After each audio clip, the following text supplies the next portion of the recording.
Hello, everyone. This is JD Calderon. This is Indie Comics and Swing. Yet again, I brought on another fantastic group of guests, and these are all comic book creators. So please hit like, hit subscribe, share out the video. It's a very small cast today because you know what? I wasn't really going to do a show today, but I said, why not?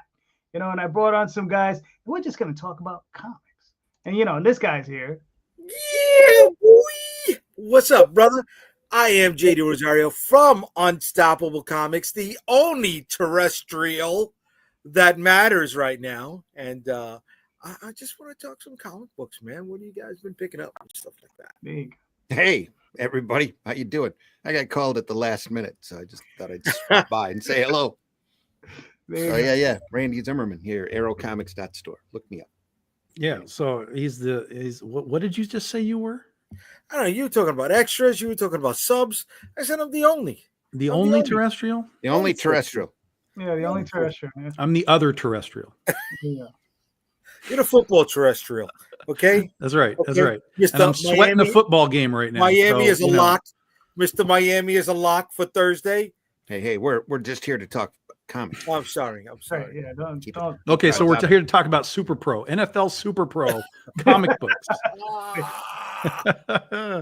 One of the greatest products that That's right. that That's Marvel right. ever That's did. right. Yeah. It had that nice Joe Jusko cover. It was right up beautiful. there with US1. Yeah. Oh my God. US1. Woo. We're deep. We're already deep, guys. I hope you're ready for this show because we're Wow. deep right now. Nothing Wading during right that through it era all. though. Nothing during that era beats Steel Grip Starkey and his all-purpose power tool. Oh my What do God. Oh, wow. Little new universe stuff. Old New one. universe. Who had the BJ and the Bear license? Can we just let's just Nobody. Nobody. You can't make Wide anything open. called BJ now. You can't do that. It doesn't work. In Yes, you today's society, you can't do that. Yeah. You can. Although I do have a coworker who's BJ. See? No, they go by God. Beej now. I got a BJ. No, it's VJ. Yeah, it's a little strange. Whatever. So gentlemen, what's up? I invited you guys to talk comic books, man. Life. Yeah. Life. I know. All right. So Enough for we already life. started. We already started with like the 70s obscure. All right. What's like the 80s obscure then?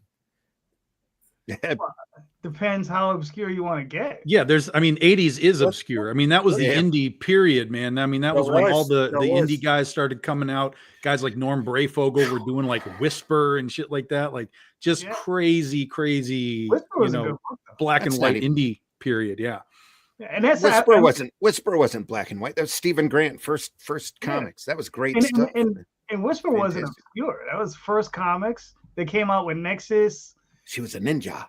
Yeah. Yeah. They came out with Nexus and what else? They came out with Badger, right? Nexus was the guy with the lightning bolt on his chest, Yeah. right? He had a crossover with Silver Surfer. at one point. Nexus always reminded me of Space Ghost. Yeah. Space Ghost. So, I still remember that first issue was black and white. Nice graphic novel. Because I remember he took a shot at a villain and one of the heroes got in the way like this, going to block the shot. So he takes the shot and goes right around her and smacks the guy anyway. And then leaves. I remember that. I thought that was really cool in my youth. And Nexus. The first Nexus book. Gotcha. He's chasing after an intergalactic criminal, and some do-gooder stood in his way and says, "I'm not going to let you shoot him." And he goes, "Fine." And he shoots at, I think it's a girl, shoots at her, and the bolt goes right around her, and then just zaps the guy. Yeah. Yeah. Great I think. writing. What is it? Damn. I mean, what did I just read? I just read Zooniverse. Who? Zooniverse. Zooniverse. Yeah. If you want obscure, that's obscure. Zooniverse. Okay. For 6-issue limited series out of some guy I think it's Phil Barlow out of Australia. Eclipse printed that, I think, right? Either First or Eclipse, I don't remember. I'm pretty sure it was Eclipse. Yeah, but yeah, that's obscure. I was kind of doing something like that at the time. So and Aniverse stuff. It's like, okay, right, still all right. It's not really, you can't really, steal basic ideas like that. So that's what it was. You guys had a different indie period than me. Like in the 80s, I was getting my comics at the spinner rack at Walden Books. There weren't many Yeah, well, you were still mainstream at that point. This is the birth of the direct market, right there with Turtles. When Turtles come out and hit big, everybody else wanted to do their own Turtles. So you ended up with radioactive black belt hamsters and kung fu gophers and all sorts of stuff. But you also ended up samurai penguins. You also ended up with a whole slew of just fantastic, imaginative black and white books that were really off kilter, like extraterrestrial time traveling thieves and troll lords. Southern Knights, all of the great old Arrow stuff like Dead World and Night Streets. Dead World, The Realm. But I was reading heavy metal at Walden Books. And I was a little nervous because heavy metal was racked in the porn section at Walden Books. It's because they had titties. Yeah. and if you ran across Corbin, you probably had some cock too. Big. Yeah. I remember that. But the funniest thing that I ever heard was hearing, I think it was some of the editors, they said they would purposefully remove some of the pages from the European comics just so people could continue with the thing. It was like, oh yeah, like we don't understand what's going on. It's so mysterious. Yeah. Because the story is incomplete because they took out some pages from the center. That doesn't surprise me at all. Yeah. Yeah. Oh my god. Yeah, I didn't know about Judge Dredd until the movie came out.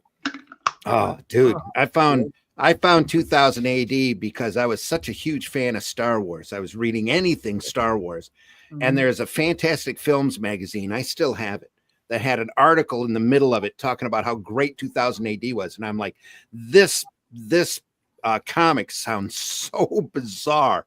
I've got to find it.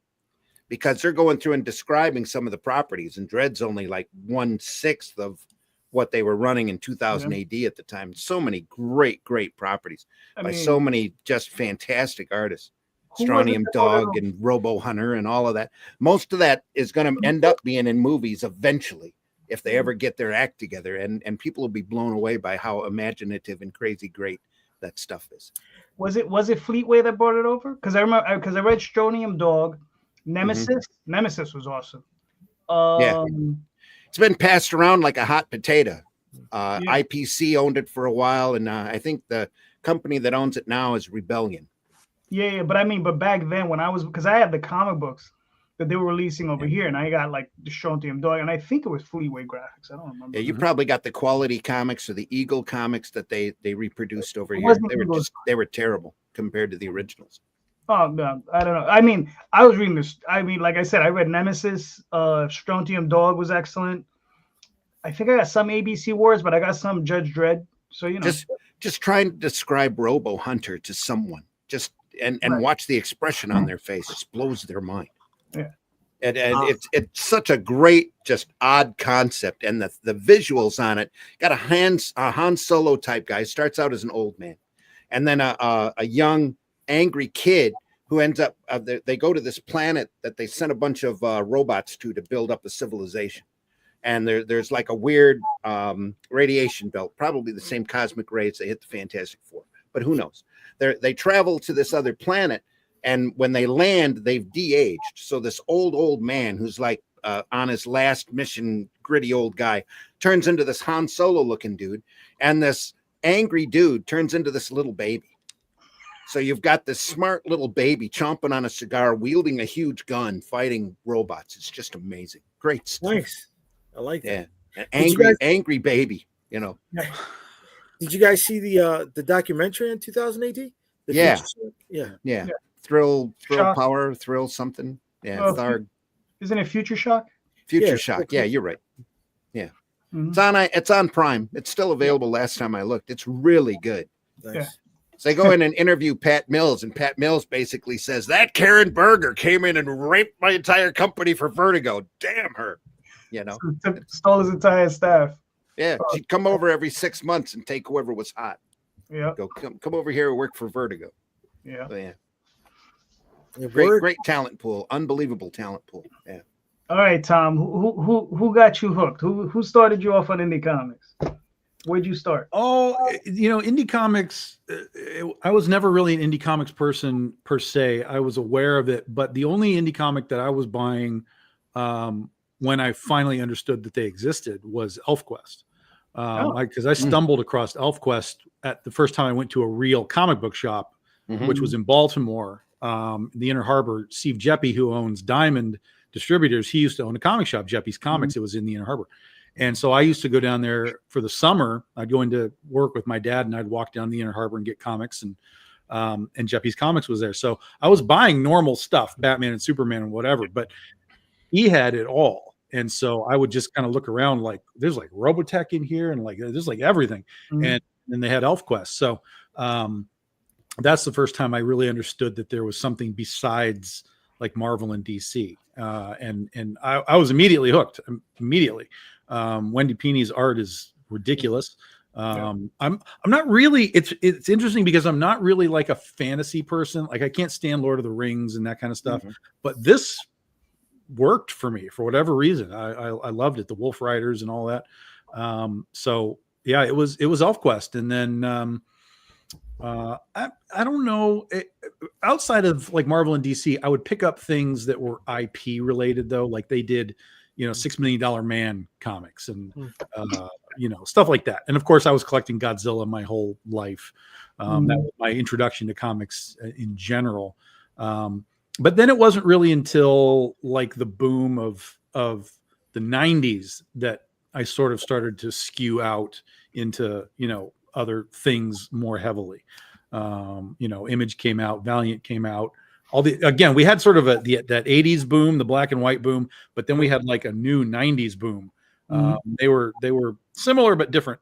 But yeah, I was too young really in the 80s to really be like latching on to even I just don't care about Ninja Turtles. I just don't care. I never have, never will. I love the creativity of it. I love I love what it is, but I've never been able to just read it and be like, this is a great story. Like I can't, it just doesn't connect with me. I even tried to read Last Ronin and I was like, really, this is it? This is all this is? So Turtles just never connected with me. I did love just the designs. I had turtle toys and stuff. I was like, these are fucking cool looking, but I don't care about these comics. Great toys. Yeah, they were fantastic toys. First run of those toys are fantastic. Yeah. For me, 1977. I was in high school, just graduating from Power Comics. Wow. Power Comics still have it. It's a beat up copy, but had some oddball character. Dave Sim was in this. Bill Mesner Loebs was in it.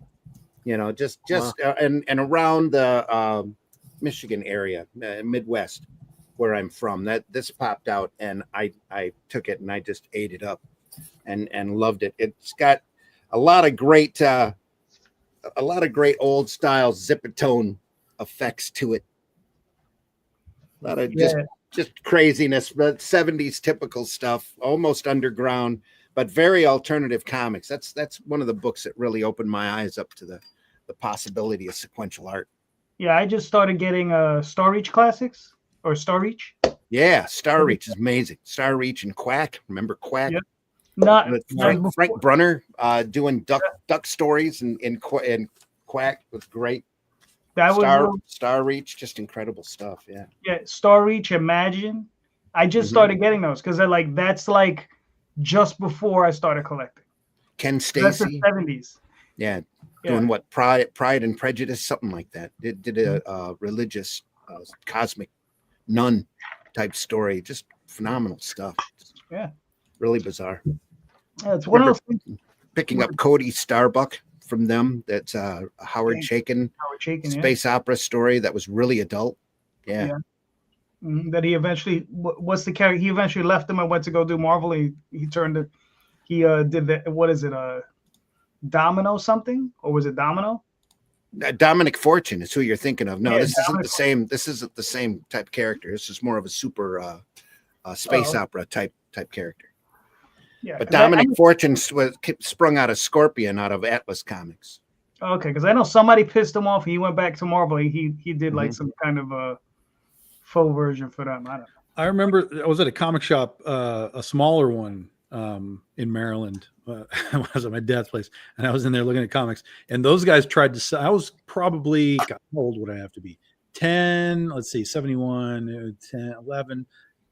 11-ish, 12-ish, something like that. And those guys were trying to push Grendel on me, the original Grendel from Oh, yeah. They were like, "Oh, dude, if you like superheroes, you got to like this thing." And I was like, "The fuck is this?" Like, I had no clue what it was. I was like, "I don't understand anything you're showing me, dude." So that was an early indie experience for me, but I didn't get it. I didn't understand what it was. Yeah, around that time, I was picking up Elementals, Captain Paragon. So I ended up, yeah, man. What was funny is that by him showing me the Grendel book, Comico was producing the Robotech books, and so I saw the ad in there for Robotech books, and I was like, "I don't want this, but do you have this?" And he was like, "Yeah, we got Robotech. It's over here." So, gotcha. I had you mean Macross? Yeah. Macross originally, and then it became Robotech. Yeah. I had a buddy who his dad was Thai, and he was a locksmith downtown Manhattan, and I guess I don't know. They would give him manga, right? And whatever. So we would get. I don't know. You guys remember they had Muscle Men, little pink eraser figurines. Right, so there was a guy, I don't know, I think the name was Kinuku Man or Kikunu Man, something like that, and it was just a wrestler with big head, a big head, and like a fin, right, and he was the star of this book. Whatever, it was backwards and everything was in Japanese, and I was like, oh, but all right, we got the Muscle Men figurines, right? But they don't show up in the book at all. It's like, nah, they were. I was getting ripped off here, bro. It was weird in the story. Yeah. But I was whacked out because I didn't know if it was in reverse or not, and it was all, I guess, in Japanese, and I'm like, okay, these people getting beat up, so I think that's one of the reasons why I wasn't really into Dragon Ball. Because that whole situation kind of just set me off. Like, this is not my jam. This is not my jam.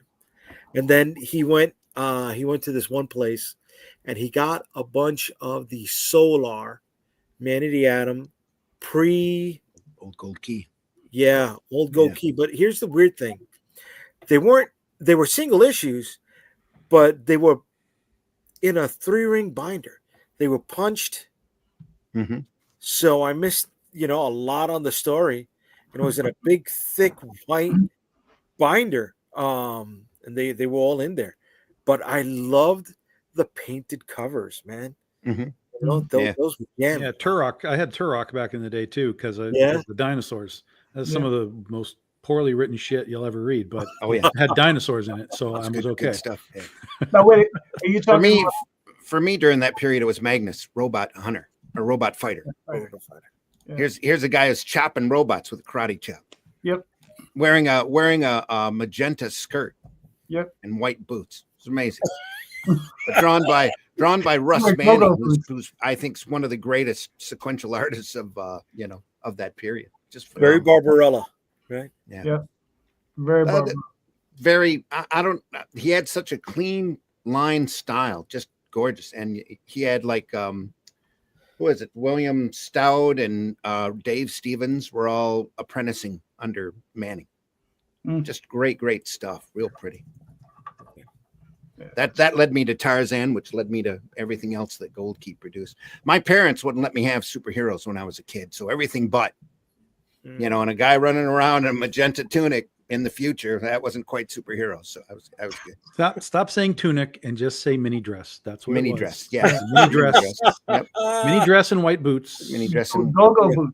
Yes. White. Yeah, white thigh boots. Yeah. White go-go boots. Past almost to the knee. Yeah. Yep. Great stuff. That was funny. So I'm just wondering, it was like, what was the thought process behind that? It was just like, what's he wearing underneath the dress?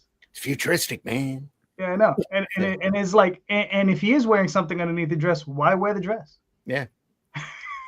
he had skirts on, so it's all good. Oh, okay. Underneath the dress. It couldn't be like a long shirt. I mean, no, could have been, except for that large belt that he wore with a little M on it and turned it into a mini skirt. Yeah. Yeah. Well, guys do that with fanny packs today. You know what I mean? They wear the fanny No, pack no, no, no, outside no, the no. long You shirt. do that today. Huh? You do that. I don't do that, my brother. I don't do that. I see people. I will send you pictures. All right. I You don't want. you work I in the don't- same Manhattan that I do. And I don't want to see the pictures around the people that hang around you. So. oh, Daphne, very nice. Mhm. There is no underwear in space. Oh, There's that's true. gaffer's tape though. There's Yeah. gaffer's tape. There's gaffers too. Yeah. That was just for Leia, though. I think they were just all horn dogs on that set. Jesus. Anyway, That's why So, they put her in guys, that what's up? bikini in So- the second movie. here's something, right? So we're going into the new year. I know Tom yesterday. I was on with Tom last night. He had a whole list of stuff he's doing for next year. So we'll save him for later. Really? So we'll start with Jay. Jay, what are you doing next year? What are your plans for next year? So next year we got Shield of the Interceptors issues number 6 and 7 definitely coming out. Vicky 6 issue number 2 is coming out. The long hard fought issue. Long overdue, but yeah. Vicky Sticks. And then I'm going to try and run back to the campaigns that failed this year. One of them was the Storm Chasers trade, which collects issues number 5, 6, 7, and 8 of the Storm Chasers, written by me, but illustrated by Russ Leach, the great Russ Leach. Yes, man. Yeah. So I can't wait to get that out. And we're going to run back a campaign that doesn't look like it's going to be funding in the next 6 days, unless I could pull $36,000 out of nowhere. But we're gonna hit that again. Yeah. But Tom said he's going to drop it in for you, right? What's he gonna do? Start renting out the lake for private? No, fuck you. Get off my lake. Get off my lake. Funny. Yeah. So that's on the docket right now. And then the conventions we're looking at so far next year are New York Comic Con again and Joe Fest in Augusta, Georgia, June 20th, 21st, and 22nd. I'm a big G.I. Joe guy, guys. Oh, you know, Joe Fest. Yeah. I'm an 80s kid. So cartoons really did it for me. Not just G.I. Joe, not just Transformers, but like the Filmation catalog was big for me. Before they went He-Man, they did Zorro, they did Tarzan, they did Lone Ranger, they did Flash Gordon, which is a great series. If anybody can just get that first season, parts 1 and 2, it's the serialized version from black and white, just in color. That series was just awesome, man. They also did Fantastic Voyage, didn't they? I don't. At least for a season. Little Indian dude. Yeah. I remember Fantastic Voyage. I don't remember if it was Filmation or not. I thought it was the same company. I could be wrong. But they did a lot. They did a lot. Ghoulies. There we are. Yes. Way to go, Dan. That's a deep cut, brother. That's a deep. You can cut. find some of those up on YouTube. Wow. And they hold up. They're just as good. The little wolf man traveling on all fours and the Dracula dude. Just great stuff. Yeah, man. They're all in a rock and roll band because all the cartoons had a rock and roll band back in that day. Yeah. Or played rock and roll music for the kids. You know. Damn. You know what? Once you mentioned Wolfman, you had me thinking of Fang Face. I don't know if you remember Fang Face. Yeah. Hanna-Barbera with the little fangster guy. I'll stick with my Herculoids and Space. Johnny Quest first season. I'm telling you, hold up. All 26 episodes. Oh, yes, sir. Phenomenal stuff. Phenomenal. Yes, sir. Way to be Hanna-Barbera. What a great program. Yeah. Ahead of its time. Great use of negative space. You know, the shading, the rendering on that to come out in that time period. Man. I sat next to Doug Wilde one time at a show and thanked him and said one of those great memories, you know. It's like, dude, you created Johnny Quest. You're awesome. That's great stuff. Yeah, man. That's my childhood right there. Just what a great program. I mean, Turu and the little spider that springs out and attacks their base and the invisible monster. Just great material. Great stuff, dude. We wouldn't have had Scooby-Doo. We wouldn't have had, Indiana Jones the way it was. It was definitely one of the inspirations. Yeah. Yeah, I think what did it in for me all of those cartoons was in '88 was when Akira came out. Then nothing seemed right anymore. Mm. It was Well, just because so Akira, it was it was that just like, good, or that was long and boring. Overrated. Akira's so Yeah. overrated. Yeah. Akira is much better than Tom is saying because he doesn't know No, what he's talking it's about. overrated. Akira was a moment in Akira's very time. good. Akira It was a was. time when something came over that we had never seen before, and we Mhm. were like, That "What is the true. fuck am I looking at?" And so I get that. That's a huge So nostalgia tick right there for sure. there's two things. There's the manga. Yeah, I'm talking about the movie primarily, but yeah. Oh, Yeah, manga's my first absolute impression was classic stuff. Manga's absolute classic. The Mhm. movie, it's nice. It's a good film. But It still holds But up. most of the It time, does. when you talk to somebody about Akira, they're talking about the movie. It's very rare you talk to somebody that is like, "Oh yeah, the manga was like great." Yeah. They all are like, "Oh, I saw the movie," and I'm like, "Like that was the experience, the sort of the more general public experience," and that's what I'm talking about. Yeah. No. Yeah, it didn't do it for me. Yeah. Dan, no, I'm not reading No, the I've heard good newspapers. things about it though. Yeah. But the other one that had the Alex Ross covers, the 5-issue mini in the early 2000s. The DC printed. Yeah, that was Oh, awesome, man. who's the artist on that? It was really good. Yeah. Damn I it. don't remember. It's a really good artist. And it was a good series. It went 5 issues. Yeah, no, I haven't picked up Space Ghost, dude. Isn't it funny how the hot books right now though are the ones that are licensed or rehashed material, like Space Ghost, G.I. Joe, Transformers.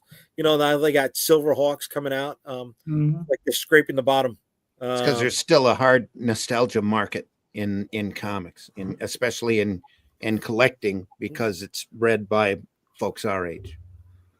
Ariel It just Olivetti. Yeah, and then when you combo that Right. up with modern artists like Ryan Otley doing Transformers covers, you're printing money because you have the art collectors that are like, just give me that Ryan Otley cover, and then there's the people who, for some reason, are reading this piece of shit. I don't know who's actually reading it, but it's a wild collector market. It's similar things happened with Thundercats. They had a whole bunch of like big name people doing covers for Yep. Thundercats. But you also have to remember all that stuff is paring down since the boom, which is natural. I mean, this is what happens. It has its boom when it started, and then it kind of pars down. I'm not saying it's like dying or anything, but there's only so many times you can do 75 covers on a comic book. Yes. So, But I think also one of the reasons why I think a lot of the new books are doing better, like Space Ghost, is that they have actually some of the better writers on them that have left DC or Marvel, and they're just working on stuff they want to work on. well, and they're also, a lot of this stuff is it's not written down. It's written, they understand that the market for this is dudes that are like 50 years old. Like they Right. understand who they're writing for. Everything's a little more edgy. Everything's a little more violent. Everything's a little more yada, yada, yada, whatever. Yeah. And sometimes that works, and sometimes maybe it doesn't work quite so much, but they understand who they're aiming for. And that's why a lot of this stuff works. Mhm. This is a gem. A gem. I'm saying this because I didn't want to read it. I didn't want to buy it. I can't look at it. I can't stand the art. Neither, dude. One of the reasons I stayed away from it. I'm serious. All right. Out of all 4 miniseries, Yeah. the one I was looking forward to the most was Destro. That one let me down. This one, oh my god, I want more of this. This is a straight action piece. Kelly Thompson just wrote a kick-ass story. It's just about somebody who's trying to find a friend. That's it. Other than the name and maybe the last 2 pages. You're the worst pitch man ever. Dude. Here's a story about somebody trying to find their friend. Because I don't want to give it away. Worst pitch man ever. I don't want to give it away, dude. It is fucking awesome. It's fucking awesome. They're squeezing the nostalgia market because they're probably last generation raised on marketable IPs. Yes, thank you, Reaganomics. It's true. Yeah. After they have to figure out how to make Mr. Beast movies. Wow. Yeah. All right, Ray. Yeah, that's why everything keeps coming back. That's why Harry Potter keeps coming back. Lord of the Rings keeps coming back. Let's just make prequel things and retcon things and whatever. It's just that's just what Hollywood is now. It's garbage. Just It's milking the garbage. cash cow. That's what it is. Right. Yeah. Milking the cash cow. Right. So when they keep going back to it, would you call that evergreen or Of not? course. Yeah. Oh, these IPs are evergreen, but evergreen only lasts as long as a generation knows what it is. So you will eventually, like, we can look at things as like, let's go back to the Honeymooners, right? They used to do stuff for the Honeymooners. Nobody knows what the Honeymooners is anymore. Right. We barely know what the Three Stooges are anymore. So evergreen, yes, but there is sort of an end of the rainbow as you know, generations just forget what these things are. And that's why you see Disney and some of these companies remaking some of this stuff, because they want to bring this old stuff current so that it is relevant to a new audience. The problem is that they're bringing it while the original audience is still alive and the original audience is rejecting it. So, you know, they needed to, you can bring that stuff back, but you got to bring it back after that audience is basically in the retirement home. I want to go to the movies.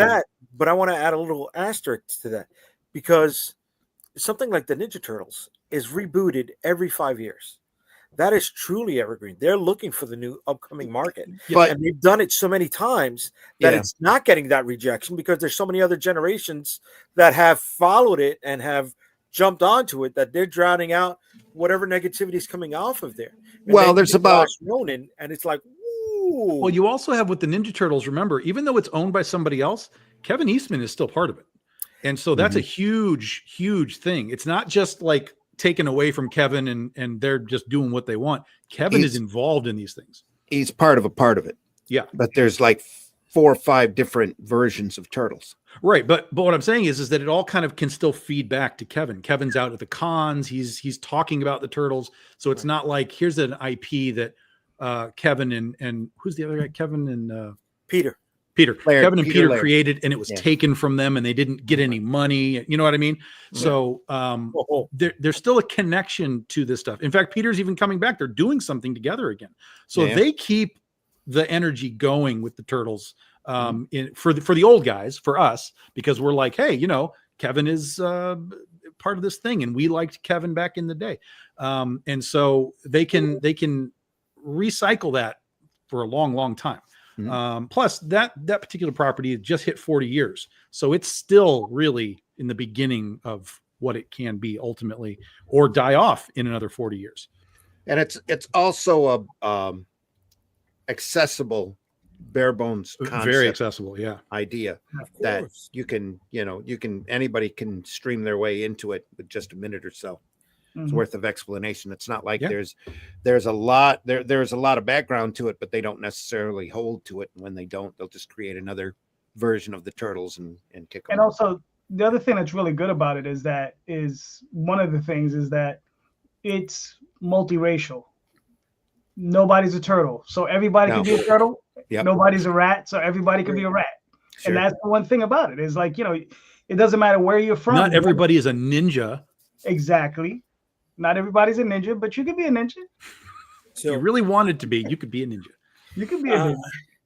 Have you ever seen the American Ninja? Michael Dudikoff. Michael Ninja Warrior. How they run through the course. You can become American Ninja. Sure. Oh, you're talking about the show. I'm sorry. I want Michael Dudikoff with his little. How did he do the hand? Yeah, I know what you're talking about. Yeah, You're talking about Jim Cotta and that crap. No, don't fuck with Jim Cotta. Don't fuck with Jim Cotta, bro. Jim Cotta. No, is that your license? You're going to go get that license for Jim Cotta comics? Man, if I could, and you know what I want to do? I want to sell that Galactus anytime and get that license. Don't you can get that license. Yeah. Listen, dude, I want to end a Jim Cotta comic. I want to end every Jim Cotta comic the way the movie ended, right? It had nothing to do with Reagan and the Star Wars program.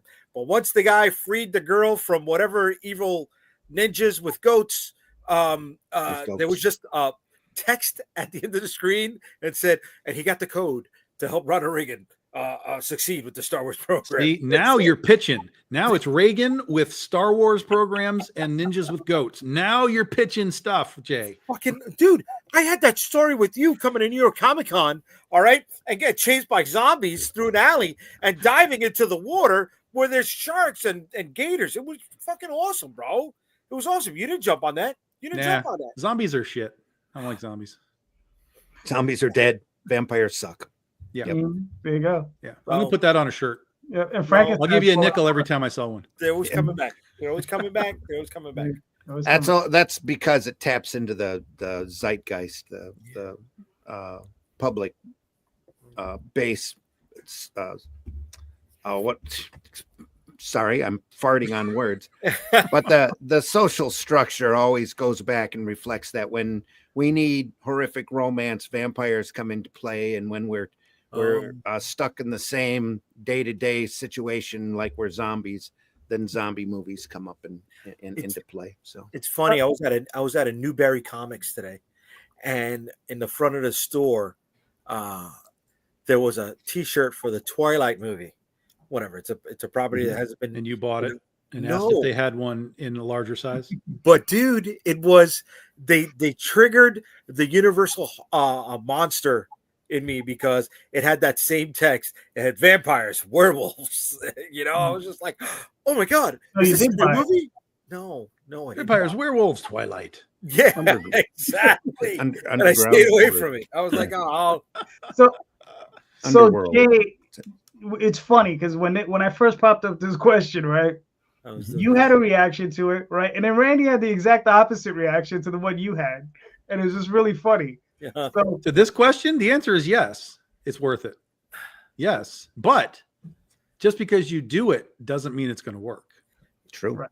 You have to have something to it that makes it sort of unique to itself, or you have to have a way to, and this is sort of the way it works less often than not, is you have to have something that is sort of a direct connection to what existed before. Like, oh, here's this story, and then I'm going to continue from this story. Like I know some guys who do Oz comics that they continued their comic right off of some of the books, and they were just telling their stories like that way. But they don't really sell. I mean, I don't want to like tear them down, but they're not like huge sellers. They're just kind of people are aware of it, but it doesn't really, it's what it is. For me, I do my Western Oz where my Dorothy is a gunfighter with ruby bullets. And that's our biggest selling book, like by a long shot. And it attracts Oz fans, it attracts comic fans, it attracts steampunk fans, just sort of across the board. But our Oz is a unique entity within the Oz umbrella of things. Like you can go back and look at things. There are so many failed Oz things that have existed since the 39 movie. I mean, just endless Oz things. Even the Wiz was not really successful. It has since become sort of this cult classic thing, but most of this stuff is really mid in its success, if anything. And it's pretty really big stage play when it was out, the Wiz. Yeah, well, I mean the movie I'm talking about. The stage play is a whole different world. Yeah, and same thing here with Wicked, right? Wicked is a huge stage thing. It's monstrous, and it's doing well at the box office. I'm not saying it's doing bad, but it's not like blockbuster right now. Now it's really high for musicals. It's been touted as like the biggest selling musical like of all time. But I'm like, yeah, inflation, guys. Like this. Let's But for every Wicked, all right, or Oz or Atlantean, you got Black Terror. We all know Black Terror. Yeah, but those are guys going back to obscurity. Yeah, that's obscurity. How many times has somebody tried to do that character over and over? When you say something like Oz or Atlantis or the Loch Ness Monster, War of the Worlds, we go back to Wonderland. Yeah, we go back to sort of evergreen concepts. Yeah. Okay. Most people don't know what the Black Terror is. No. Yeah. And you know what? They don't know it so much that there's a new thing called Terror. And they put the Black Terror instead of the pirate getup in a Captain America getup. And he's got a shield, and the shield has a skull on it. And the lady Miss Fury, who's in a red dress, is just now a tiger lady. I saw it in last month's previews, and I'm like, is that public domain character ever is it going to die? Why? Probably not. Because there will always be people that will. There's so much public domain shit that people make. Like you have no idea. Like it's everywhere. but most of the time it's just dudes that are like, you know what, I like this weird character. I'm going to make a comic book out of this thing, or short film or whatever. But they're not really doing it to succeed. They're doing it just to do it. They're doing this. It's vanity press. It's just, I would like to just say I did it, and here it is. And there's nothing wrong with that. Vanity press is perfectly fine. But the people that think that they can do those really obscure things and bring it. I mean, even stuff like Green Hornet, right? Like Dynamite Comics has been doing Green Hornet comics for decades. All of it is very middling sort of success, but they just kind of keep bringing it back every now and then. It's like, it's like, oh, J. Scott Campbell covers, like, oh, cool. Like, I'll buy it for the cover, but then no one really cares about the Green Hornet, but people know what it is. So you can have middling success, and just kind of plug along at it. But that's only because Bruce Lee's not in it. Well, they turned Bruce Lee into a girl too. Oh, yeah. Well, Kato, not for all of it, story. But there was a mini series where Kato was a girl. Throw it at the wall, see if it sticks. Yep. But they do the Shadow, Doc Savage, and the Spider all the time too. And everybody's too old. Those properties are too old for anybody to remember back when they were popular. And they're not being reimagined to be modern. No, for whatever reason. Like, I don't know how you can't look at Green Hornet and figure out how to make it a modern take.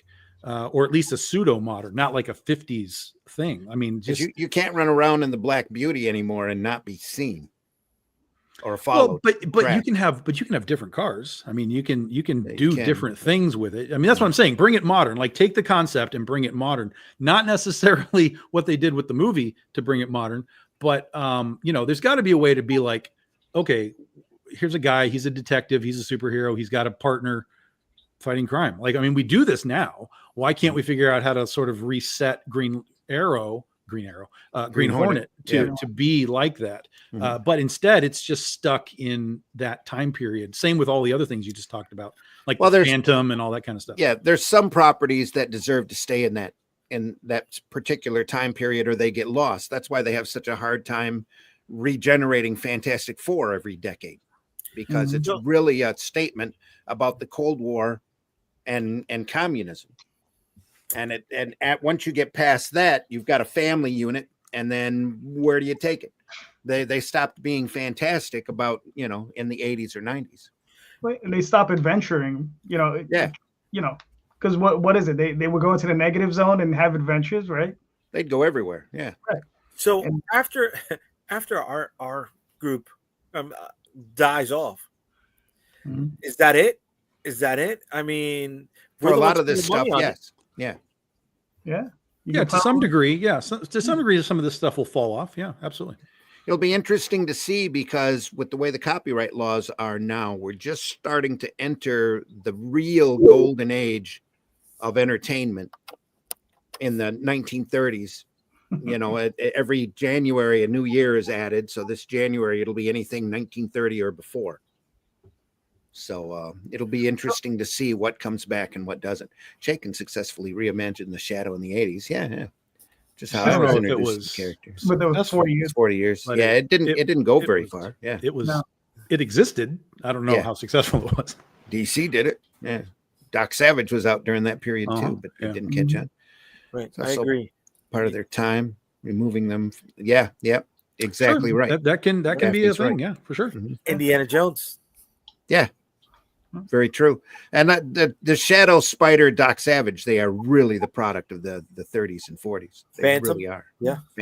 Phantom's kind of universal because he's got so many different generations. The updated science fiction-y Phantom was pretty well done by the same guys who did Ian Flux. Yeah. That was all right. 2040, 2020. Yeah. That's one of those evergreen properties that you can bring back, because somebody running around in a purple outfit with striped undies is pretty bizarre as it is. So you can pretty much put him in or her in just about any generation and fit it in and make it work. Unless James Bond is a tech. And again, James Bond's really a Cold War character. Modern spycraft doesn't quite work. The Daniel Craig James Bond is not the Sean Connery James Bond. Nope. Yeah, all. I mean, modern James Bond is playing poker. Like, you know, that was how he got to the bad guy when he went and played poker tournaments. Well, Casino it's a very Royale, he weird was playing poker there. So, yeah, that's what I'm saying. Yeah, that was the Craig version. Was that's how he got close to the bad guys? Was he playing poker? Because that was what we were doing at the time. We were like, hey, we're all playing poker, so let's make James Bond play poker right now instead of playing baccarat, because that's what he usually plays. Yeah. Shadow works best from set. Yeah, it does. So does the Spider. Spider is a real great character too from that era. I'm curious, when of those characters going to go into public domain? Because I think Condé Nast owns them, and they've had a grip on them like a death grip. 4 years. 1933 was the first Shadows and the first Doc Savage and Spider. Okay. Yeah, but again, you have to be careful because you can only use those original elements. Anything that came years down the line that was added to the story. It's like Superman. Superman's going to be public domain, but that doesn't mean Kryptonite is public domain, et cetera, et cetera, et cetera. 36, 38. Yeah. Superman is. Yeah. That's a few years off. Yeah. We've got about 10 years before there's a lot of really interesting things coming public domain, including King Kong will legitimately be public domain. The original stuff. Original book. I mean, the book is already public domain. King Kong is a mess, but the book is public domain, but the Universal movie is not. But the Universal movie is about to become public domain, which will open up the doors to using King Kong. Although, again, copyright is not trademark. So if you use King Kong, you have a trademark problem to deal with. It's a mess. Yeah. That's why when we adapted the Shadow Kingdom, there was no mention of Kull on the covers.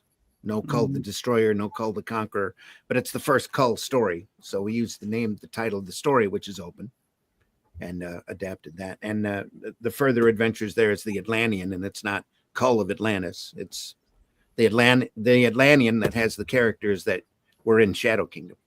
And you do have to be careful about certain trademarks. You can't walk on them, or you'll get a cease and desist. Right, bastards. And I'm just wondering how long they can even hold on to the trademarks, because I mean it's, I think trademarks are forever as long as they're renewed and used. They're renewed, yeah. But that in and of itself I see as a problem, because the thing is, the reason copyright is given up on is so that culture can then take those things and then do things with them to further along the arts, right? Trademark is interfering with that.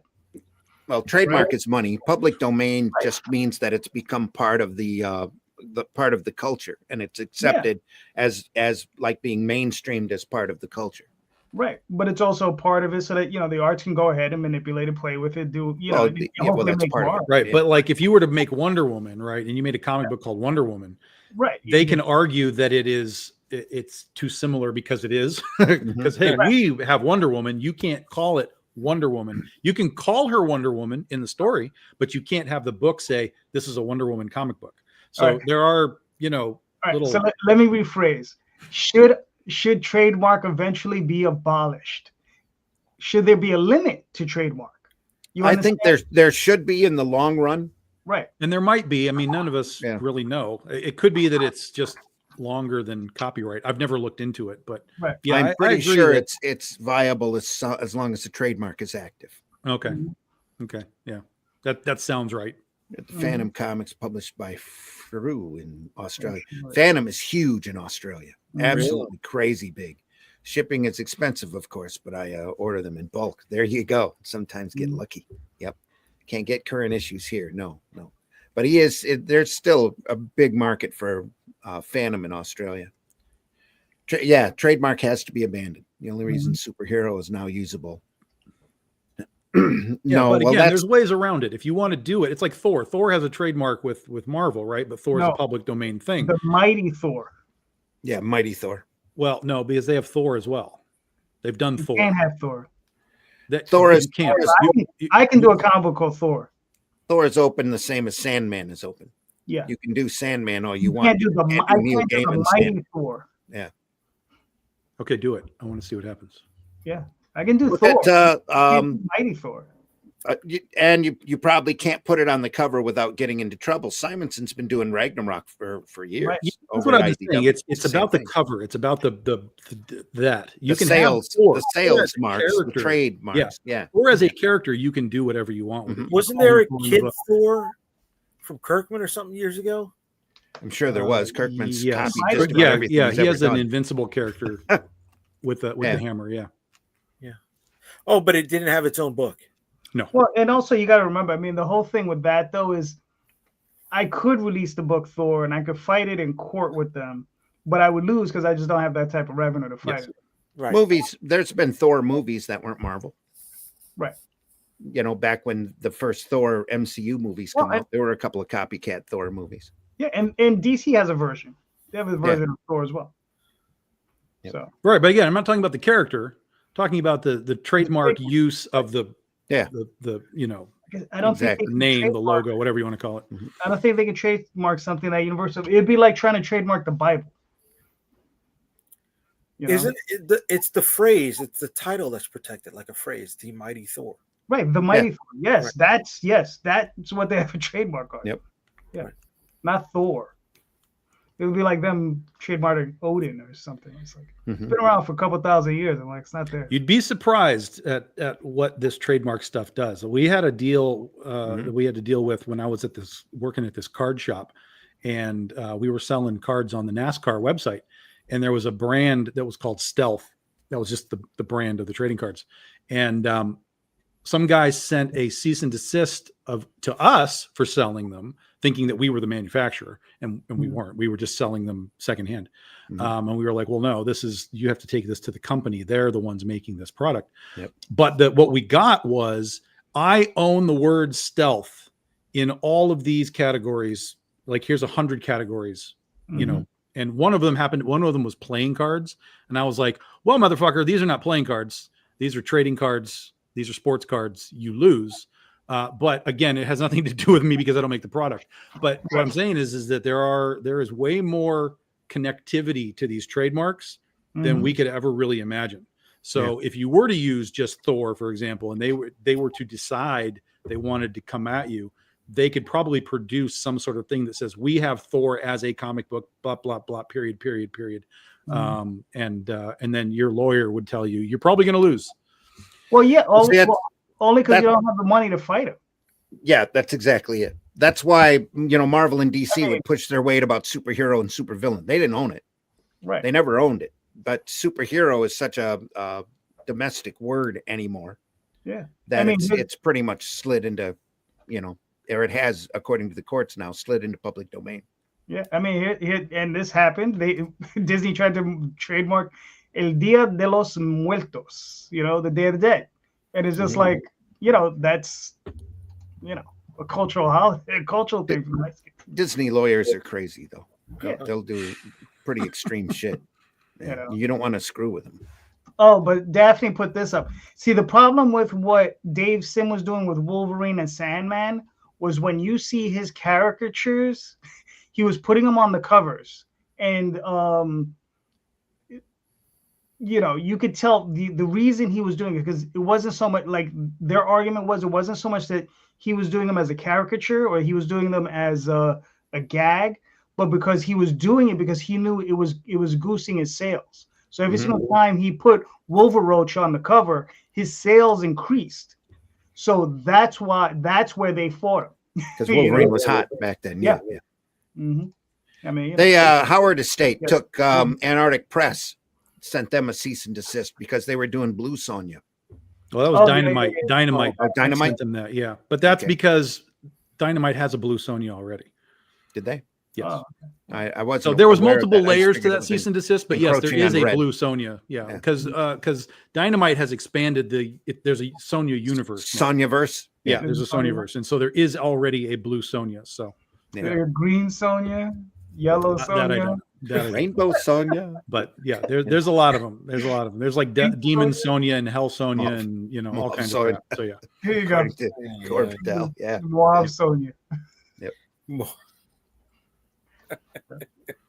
That's hilarious. Yeah, I even told Ben, like, you need to at least spell it like Snoya, and maybe you can kind of sneak through. But I didn't realize at the time that Dynamite had actually made Blue Sonja, and that was already a registered thing. Yeah. So they were doomed regardless. There you go. Chartreuse. Chartreuse. That's a whole different character. All right. So Randy, what do you have planned for next year? I just finished the script for Atlantean 2. Atlantean 1's coming out of the printer here next week, I'm hoping. As that gets done and fulfilled, that'll be out and around. Then we'll be doing an Atlantean every quarter. I believe every 3 months. I've got the next 2 issues already plotted in my head. I just have to sit there and lay them out. And then, I'm going to get back on this little Spank the Monkey comic history. Nice.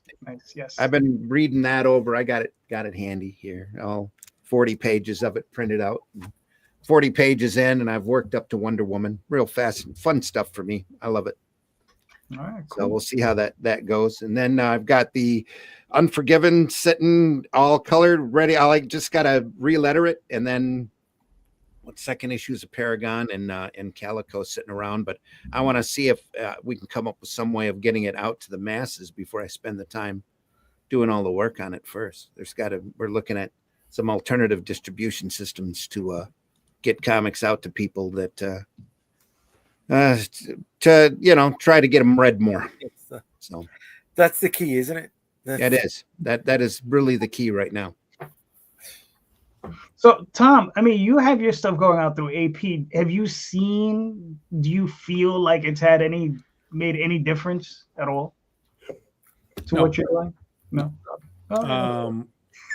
I know that there are people that are reading it that have never read it before, because there's people at cons that come up to me at cons and they're like, "What is all this critter stuff?" Like, I get this at my comic shop, and I'm like, "Yeah, you're getting the originals." And we've been doing this for now 15 years, and they're blown away that, because to them it's just a new book. Right. Just like, I just saw this on the rack and I just bought it and it's cool and I'm buying it. I'm like, that's the whole point. That's fantastic. Yeah. So from that context, I have definitely sold some critter stuff to those new people. But there's not like some big surge of, like, oh, AP people are like, whoosh, like, coming in. But it's definitely out there. It's definitely being seen. People are definitely reading it. I get messages from people. They're like, dude, I guess got issue 4. This is like great. I'm like, fuck, this is like 15 years old, dude.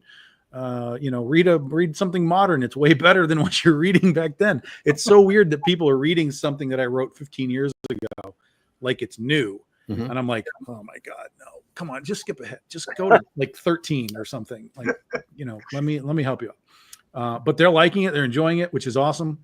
And I think in the long run, going down the road, and I actually just talked to AP, and their game to do something that they don't normally do, which is doing trade paperbacks. Because I told them, I was like, look, you got an ongoing series here. Once we're at like 10, 11, 12, and the previous issues are gone, right? How do we get new people to buy it? And they were like, well, yeah, I mean, we can talk about trade paperbacks. And I was like, I'm not going to force you to do it, but I think that this is maybe a unique opportunity to put your guys back into that trade paperback market with this book, because you have years of issues to just keep using that cost you nothing other than your printing. And it might be just an easy sort of way to dip your toe back in the water. And they were like, yeah, that makes sense. Let's give it a try. So I was like, awesome. Let's just give it a try. I mean, if we do the first one and it just like completely flops, we don't have to do another one. It's no skin off my nose, but I think it might be valuable. We can see. Yeah. And I think Diamond now is a little bit more open to resolicitations, especially for trades. Yeah. So that, you can do the first volume, and then when the second volume comes out, you put out the first one with it. That's correct. If you have any backstock, correct. It can help you dump it out. Yep. So, that's good. That's good. So we'll see. You want to pull up your list? Sure. I'll pull it up on the screen. It's very impressive. Look at this. Tom is in order. Yeah. No, listen. It's way more. It's more work than I've done. It's all theoretical. It's all theoretical. I had a theoretical list 2 years ago too. Yeah, you're still working through it. I dropped the fucking ball, kid. All right, there we go.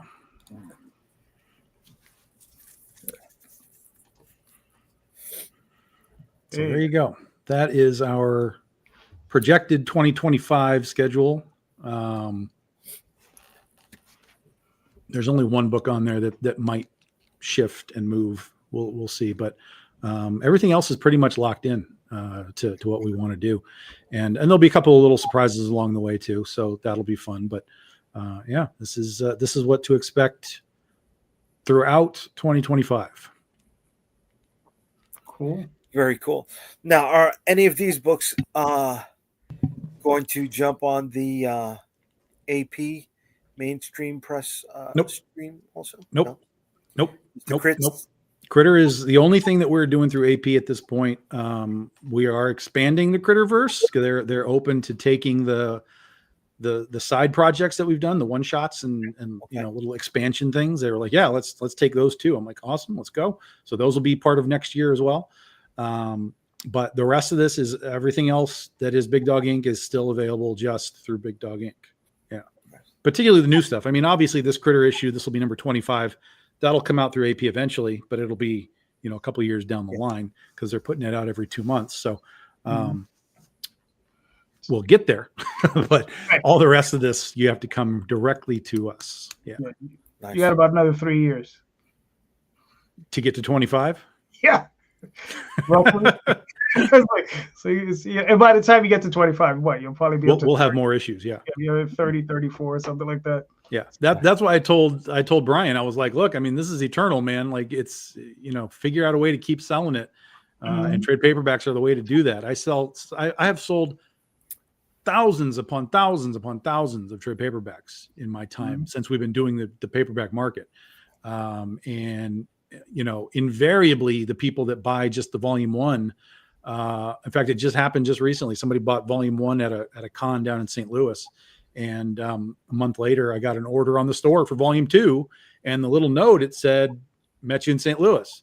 So, you know, it's like, this is how you keep the readers, you know, active. You need active readers. Yes, we love the collectors. We all love to collect art. I get it. But you have to give them something that they want to collect, like from a character standpoint. They still have to connect to the characters and the stories. Otherwise, it's just art. It may be cool art, but if they don't care about the character, then there's no reason for them to buy, you know, the variant covers or anything. So it's cool that, you know, people are buying the story and enjoying it and wanting more story. That's equally as important as how many variants I can sell. All right, cool. Very nice, very nice. Daphne says she is 90 to 95% on time. That's good. That's good. I don't even know what that means, but okay. Yeah. I mean, I just release Oswald as it comes, and you know, and then the other projects as they go. So just keep going, just keep going. So, you know. So Jay, you're right there? Yeah, I'm just, you know, I mean, You looking at some porn? What's up? Because we can see it reflecting in your glasses. That's why. It's Galactus porn too. Stuffing planets where they don't belong. Dude, I wish it was porn. It was light. It was bright. You know. Listen, dude, comics are comics. I feel like he takes his glasses off. He has to stop incriminating himself. You know. Right? No, dude. We're talking about the same stuff we talked about last year, which we talked about the year before, which we talked about the year before. Yeah, but that's everything, dude. That's sports. That's everything is the same. It's just whatever new twist has been put on it. You know, right. There's nothing new that we can say about comics. I can tell you that I have new titles. I can tell you I have new characters. But at the end of the day, it's still a comic book. It still has a story. It still has variant covers. It's still through Kickstarter. The basics are always the same. So it's just what extra sprinkles are you putting on top of it? Right. Okay. But is it going to keep us here? It will if you make the right characters and the right stories. Okay. Yeah. That's the key to the whole thing.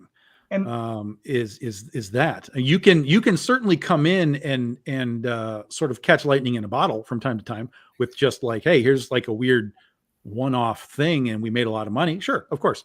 But you either have to then recreate that lightning in a bottle for that series to continue, or you have to create a new bit of lightning in a bottle. And right now we have a lot of people that just chase lightning in a bottle. They're just like, hey, here's an idea that I have. Let's make this bizarre comic and put 50 covers on it and just get in and out and done and make our money. There's a lot of people that are just throwing shit against the wall to see what might stick. Let me ask the three of you this question, right? Let's say you got a secondary character in Oswald, Critter, or in Shadow Kingdom, that shows it has legs and people want it, and it starts making money for you. But you still got Oswald, you still got Critter, and Randy, whatever's at the top of the list, right? That's what you want to do. But the other one that has legs is what's going to bring you money. Yeah, you want to try and grab hold of the tiger when you see it, for sure. But that shouldn't take you away from just the continuation of what created that tiger. So if critter Boba Fett effect, oh, somebody likes this character, like let's do it. Let's let's do this. But you should be doing it in conjunction with what the foundation was. Yeah. Okay. All right. But let's say you don't have time to work in the foundation. Then you quit the post office. You're talking music to my ears, baby. You're a preacher to the choir. Here's the thing, though. Time is everything, right? And you might not have time. And if that's the case, right, you make your decisions based on what time you have. That's it. That's all you have. Right. If you feel like, okay, I can go up here and make some money that I can then turn back around and bring back to the foundation piece, then do it that way. Make your TP, bonk, bonk, and come back to it. If you get up there and you make that new point and it goes bananas and people are clearly vibing on it, then sure. Then you say like, okay, well, clearly I have lightning in a bottle here. I've got the tiger. Let me take another couple of stabs at this before I come back to the foundation, because there's no reason not to do that. But I think the further away you get from the foundation, you're chasing lightning in a bottle, and eventually it gets out. Yeah. Well, I mean, I think the real rule of the Rosario household has spoken. Yeah. The ruler has spoken. Yes. And then Daffy has a point. There comes a point where you have to decide if you're doing art or you're making money. Right? And that is, Well, but that's not to say that making the new thing isn't art. But if that art sells better, there's no reason that you shouldn't at least examine why, what it is, etc. I wouldn't say to just go into it just, like, wow, clearly people like this, so I'm just going to go make it. I'm going to go write some weird story and just do it. Like, do it because you have something to do with that character or that situation or whatever. Don't just do it willy-nilly. But if you clearly are seeing something that is driving to the left, you're doing yourself a favor if you examine why that's happening. Here, I'm going to break it down for Jay in a very simple way, Jay. This is what you do. Go. Think of it like a bagel, right? And you have cream cheese. And I know you understand these things. Bagel, cream cheese. Listen, I'm with you. Right. So instead of just... I'm on your ride. Let's go. Instead of slapping on a huge pile of cream cheese on it, you might have to spread it out a little bit thinner so to make it last longer. You understand? So it might take a little bit longer to get through that bucket of cream cheese. Bucket. I like that bucket. I like that. It's a great choice of words. But you will eventually get through it. You understand? It might just take a little bit longer, but you just, suavecito, as we say. Right? Yeah. I'm with you. Just but I mean, take a little bit longer. That's all. Am I just eating cream cheese now, or am I'm using other bagels, right? But what happened? Okay, so hold on a second here. Hold on, right? Cream cheese is your time, all right? Right. The bagel is your book, but now. Well, no, actually, I think it was the other way. The time is the bagel, and then you're spreading the cream cheese, which is your book. You're gonna spread that a little bit thinner because you have to make that you have to spread it out. You have to make it. You have to do it over a longer period of time. So if you got the secondary thing, over a long period of time now. bro. You know what I'm saying? Listen, man. Unfortunately, we're stuck in a position where the only way you can effectively make this work is if you catch lightning in a bottle, right? You have boatloads of cash to do it, Right. right? We don't have. Right. Right. So I mean, and the only other thing you got is time. Okay. So, Well, so you I'm well have past to. the time. I'm well past the time where I read the article or keep getting the article referenced to me. Stan Lee wrote the Fantastic Four when he was 42. You still have time. I don't get the fucking time no more. You know what I'm saying? I'm north of 42. I'm north of 42. Well, the thing is, though, is if that's what you're chasing, you're not gonna make it. No, what I'm chasing is, You know, You don't have an uncle that owns a comic company anyway. right? And you weren't working there since you were 15. There was no war that I was able to take everybody's job when they were overseas fighting. Right. I get that. I get that. And I know I will never be able to tell all of the stories that I have in the drawer. I get that. Yeah. I'm prepared for that. Unfortunately. Right? But so are you in a position where you're seeing some of your projects they're not doing what you want them to do, and so you're considering doing something else? No, that what not that at all. Not that at all. The projects that I'm doing are not doing what I want them to do because my cream cheese is spread thin. And forget about the toy stuff for a second. Forget about the life stuff and the day job. All right. Mm-hmm. We can go into my notepad over here, and I've got 6 different scripts that are open. Mm-hmm. I do, because I constantly am generating ideas. And the thing is, when I'm working on something and I'm stuck, okay, I set it to the side and I move on to script number 2 so I can keep some sort of momentum going. And then when I hit the wall on that, I move on to 3. And then sometimes instead of going to 5, I come back to 1.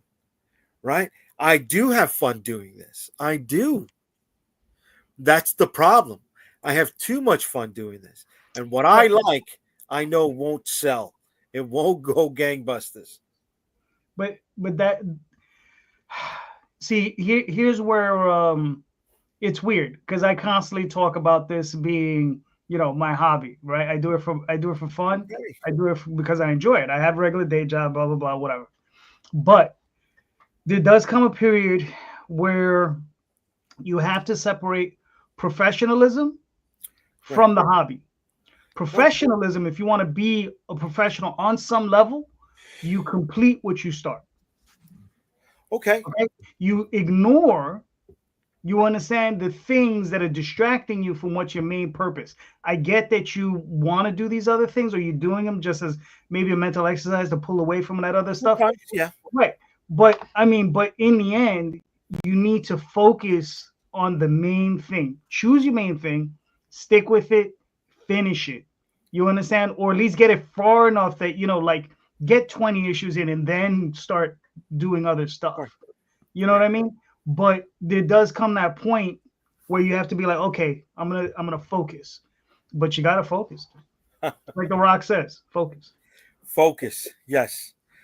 Focus. And unfortunately, my focus needs to be focused elsewhere, not the comics. The comics is the distraction at the moment. Right? The distraction. I mean, the comics is the enjoyment. Right? The second the accountant told me I didn't have a business, I was like a weight off my shoulders, and I could just concentrate and do my books. Yeah. I love my accountant. Mm-hmm. So do I. My accountant found me a bunch of money, and I spent it on fucking work. Oh, forget it. Some people are, there's a reason why they cost, and that's in this business especially. I can't recommend it highly enough. Get somebody who knows how to work the numbers. Yeah. Legally. Jade, please don't cry on screen, man. Like, you had a dick. No, I just, comics will never break me. I'm not that person. Right? And I call my imprint Unstoppable Comics because I'm too stubborn to give up. Mm-hmm. There you go. Continue to do this. Yep. I do have fun doing this. I just wish I could do this full time. That's all. I think you speak it to the choir, right? You're preaching Right. to the choir, right? Yeah. That's it. I just wish I could do this full time. I wish tomorrow morning I could wake up and just do comic book work, but I can't. I got to be up at 4:30 in the morning, right? Out the door by 1:15. And then funny thing, yes, and writing comics keeps you sane. It does. It does. Because you know what? I got an earpiece in while I'm at work, and it's something pops up. Siri, take a note. And sometimes dictation gives me exactly what I spoke into it, and sometimes it gives me gibberish. Sometimes it gives me magic. Right? I'm always, the gears are always turning on me. Sometimes you have to pay for your enjoyment. No one pays to go to Hawaii. If you love making comics, and sometimes that'll come with a loss. Yeah, I know it's coming with a loss, brother. Yeah, me too. I did a show in New Orleans once. Philly for me. Remember that disappointment in comics has more to do with unattainable expectations, not the work itself. Way to be, kid. See, you are the smarter one in that household. Wait. You said it perfectly. You gave me, hey Jay, go fuck yourself. That's what you gave. You're never ever gonna hear me argue that point, because on Wednesday I will be going back to work. She will be working on comics. There you go. That's right. So that's right. That's right. That's right. I just wish I could, I don't know, buy a lake with the money I make from comics. That's what I want to do. That's the goal. It's that simple. That's it. Yeah, it's that simple. One day we're gonna visit Tom, and he's gonna drown you in that lake. There's a long dock. Here's your fucking comics. Here's your fucking comics. He's gonna tape. Pile them on while I'm trying to cling for dear life on the dock. He's gonna tape. He's gonna like duct tape a bunch of long boxes to your back and just throw you in. As he releases his what is it? His freshwater shark on you. Freshwater sharks with laser beams on their head. Yes. Oh my God, that'll be the day. That'll be the day. Exactly. That'll be the day. Yeah. But But look, guys, it's not all gloom and doom. I mean, we're still above ground. We're still breathing, right? Yeah. So there's still time to do stuff. So Yeah. And that's what that is. Yeah. And growing old sucks. That's all I can say. Speak for yourself. Yeah. I'm just happy to be growing old. Okay. I got you. I hear you. It's the way I feel about it. There we go. It's funny. You got gray in your beard. I do. Tom and I got that salt and pepper. Calderon still can't grow a beard. Every day above ground is a good day. Exactly. Yep. I can grow a beard. It would just take a year. It'd be like, it would just look insane. No, it would just look insane, I think. Yeah. Should check out the show. I shaved 5 minutes before the show started. Look at where this is at, bro. Look at where this is at. Oh, okay. I thought you would have done a better job. That's probably your razor's fault, by the way. Yeah. You guys, you should be proud. Oh, you should be proud of your saint, comics. Michael. I read them. Mike, you're a saint. Thank you. Thank you. Mike, I'll send you that $20. I sent them a 50. That's why he said that right now. Mike's a good man. That's all I can He say. is. He is a huge supporter of Yeah. the independent comic book community. You know, he's out there. He's out there willing to take the chance with us, right? Yes, there's so many issue ones and so few issue twos. Yeah. When people aren't swimming in a pool of money after issue one, that's true. Yeah. Mhm. That's true. Well, I think that's part of it, but I think the other part is just they realized how much work it is to That is put out also true. issue number one, and they were like, "Yeah, fuck that. Yeah. We're done. We've done our experiment. I'm not going through that process again." Yeah. Who was it? I think I spoke to one retailer and he was saying like, yeah, he says if you reached issue 3, you've accomplished something.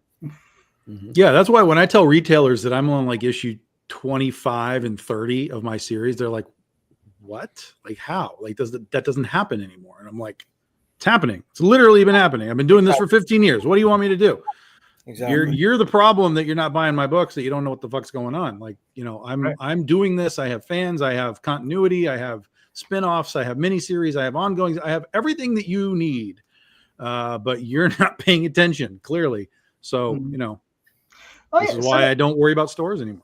So that's something for you, Tom. So, I mean, yeah, you're working with AP. Your books are coming out. Are you doing any? I mean, you just say you don't deal with any stores, so I'm going to ask you the question anyway. Are you doing any outreach to shops? No. Okay. Zero. Now, are you interested? Are you maybe thinking of doing any outreach? Zero. Yeah. All right. Are you thinking of maybe getting Jay to do some outreach for you? Zero. Yeah, we're gonna pull a negative on that zero because I'm not doing the outreach for me. Yeah, you're gonna do it for somebody else too. I have some stores that like to have my stuff. That my local shop likes to have my stuff, and Comics and More likes to have my stuff. But I've done outreach. I've had this conversation with Marvin many times. I've done outreach. Right. It's mind-bogglingly stupid. In most cases, dealing with outreach to stores to try and get them to carry 2 copies of your book. Like, they don't care. This is the thing that people really have to understand. They don't care because what you're selling and putting in their shelf doesn't affect their day-to-day business. It doesn't affect their bottom line. Has zero effect if they sell 2 copies of Big Dog Ink books. They need to sell 100 copies of Batman. They need to sell 100 copies of Spider-Man, and they need to do that 4 and 5 times a month. And that's why there's so many Batman and Spider-Man books and so on. I got 2 comments here. I have a previous life as a vendor. Yeah, so a beer vendor, right? Not a comic book vendor, a beer vendor. Mm-hmm. Comic book business does not run like most retail.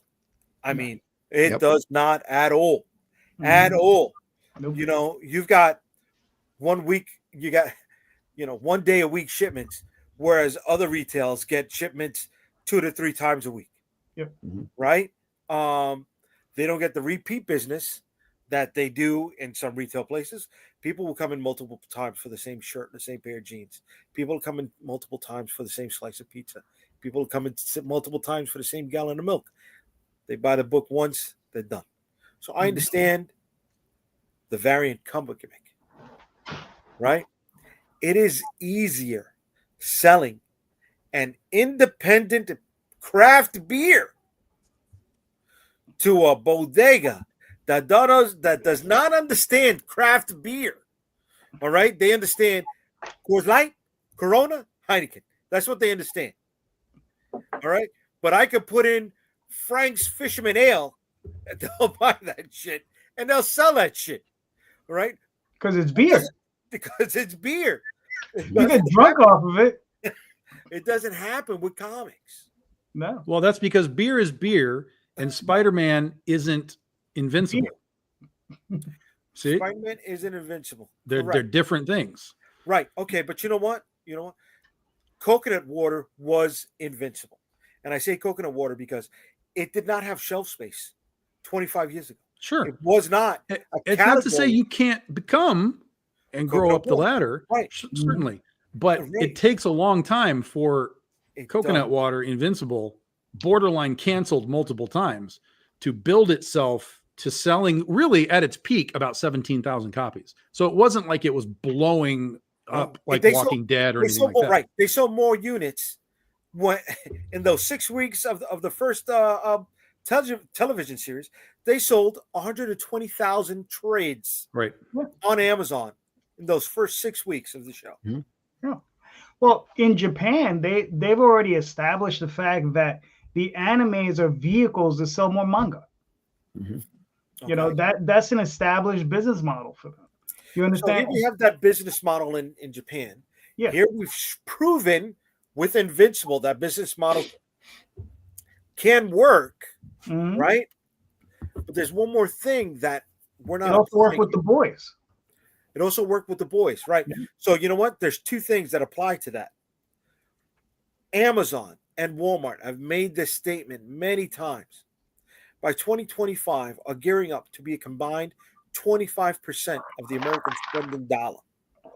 Right? They're selling those products where people can find it. You can't find comic shops. You can't, not on a regular basis. Find My Comic Shop or whatever the app is, doesn't work for people who don't know how to find that app. Mm-hmm. Well, So how are they going to find all the other books and all the other niches of the other books? they're not. Because you got to remember, I mean, the thing is that our market was destroyed soon after it was started, right? Randy, you were there, right? I was there not much further, after you, right? Like we had the direct market startup. Mm-hmm. When it started, it was like Pacific Comics, Eclipse, then First came out, and all these little companies. Then Marvel came out, and they saw that it was a better system to run through than it was through, going through the newsstand system where they would put out 500,000 copies, get like 300,000 returns, so on and so forth. And they knew they were getting ripped off by a lot of those distributors, right? And some of those distributors, they couldn't get, what was it, Randy? They couldn't get all their stuff on the shelves because DC had control over half of them or something. Well, the Spiral Rack distributor was a unique, bizarre little animal. But even once Marvel did discover the direct market existed, it's the fact that they could produce a book and not get any returns. Right. It's just instant money. So, of course, the first books that they do are what? Kazar, which was really a sloppy book. Shan of the She-Devil, which was a girl in the jungle, and also a very substandard book. Moon Knight, which was great when it first started, and they ran it in the back of Rampaging Hulk, and it was fantastic. But they just that had turned to basic slop. And the first real direct title that they did was Dazzler, because that's how much faith they had in the direct market.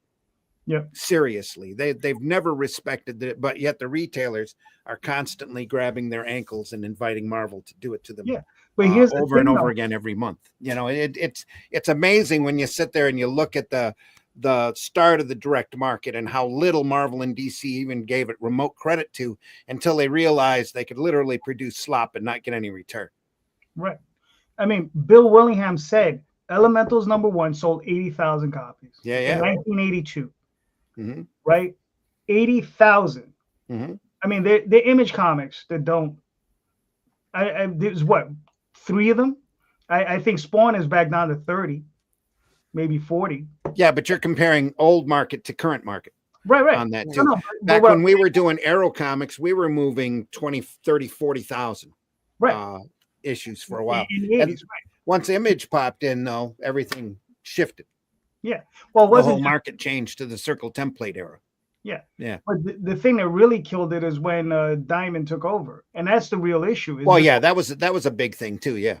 Yep. So I mean, this is just to bring it back to what Jay was saying is like, as far as outreach, what Walmart and Amazon and their reach, the reason we can't get more outreach is because we don't have the outlets for it. And Amazon and Walmart, they're not interested in some random indie guys putting out their books. They're not interested in that. Well, you also had 24 cheerleaders in different areas of the country that were out screaming about how great comics were. And then Diamond came in, became the sole entity, and didn't give a crap, didn't do anything for comics at all other than move box 1 to retailer, box A to retailer B. That's all that they were concerned with. Because they didn't promote the art or the They didn't. It's like they didn't even want to promote their business. They started out with a huge number of stores, and now they've whittled down to probably a tenth, if even a 20th of what they originally were. Yeah, something. That's all on Diamond for the largest part, and the fact that Marvel and DC don't have to take returns, so they don't really have to care about the quality of the product that they do. Right. Yeah. So if the model has been proven, with The Boys, with Invincible, over Japan, why isn't the model replicated? People have to care about it. One of the biggest issues with Marvel and DC, if we're going to stick with Marvel and DC, right? They're under these huge corporate entities where Marvel is like what, maybe probably 0.5% of Disney's total gross. Okay. Like they don't even pay attention to them. They're like, it would be easier for them to probably just, I think the edict is don't lose any money. As long as they don't lose any money, they'll let them continue. I don't even think that's the edict. I think they have a certain percentage rate that they look at as far as return or lack of return on investment, and then they have to cut the strings. Yeah. But that's the thing though. But it's not a big number. Yeah. Right. It would be interesting to see what would have happened to comics as an art form if the corporate entities hadn't come in and bought the big guys. Right. Because the retail system, the direct market as we know it, would have probably died out 20 years ago. And it would have been replaced by something. I don't know what it would be. I'd like to see what it would have been, but it's all speculation. Probably a lot more Dogman books. I don't know. and then all right, so this is more of an opinion than anything. But everything's all speculative. Right. So before you go, Jay, I want to go back to your point because you were asking about the system. Hey, if you make a movie, it sells comics. It's not necessarily the case. There's been plenty of movies that have come out that are based on comics that the movie didn't even do anything, or even if it was semi-popular, it didn't affect the comics at all. 30 Days of Night was a pseudo-popular horror movie. Doesn't affect the comic sales. There was a movie with Bruce Willis called The Surrogates that was based on a comic. Didn't affect comic. I mean, no one went racing for, hey, do you have this Surrogates comic? Like that didn't happen. So Aliens just because it exists, what's that? Cowboys versus Aliens? Cowboys versus Aliens, where dude manipulated the market to get a movie made. And it tanked, and no one cared. So just because it exists as an IP doesn't mean, in the Hollywood world, doesn't mean that it will, number one, be successful, and number two, have any sort of back trace to it, to the source. Did those people make their money? Men in Black is a good example too. Well, the franchise, the guys who sold comics, like Steve Niles, like if he sold the rights for the movie, I'm sure he got paid to some degree. But they did a couple of direct to streaming sequels and stuff. But I'm saying it's not The Boys, it's not Invincible. Right. Like for every one of those versions, there's like 100 that just are like somebody got a check and then nothing came of it. You were talking about sales back into comics and from a media source back to comics, and that's the rarity. That's the extreme rarity that there's any sort of back trickle effect. But then you have the other side of that coin, where you've got properties that were never comic books, but based on comic book concepts that are critically acclaimed.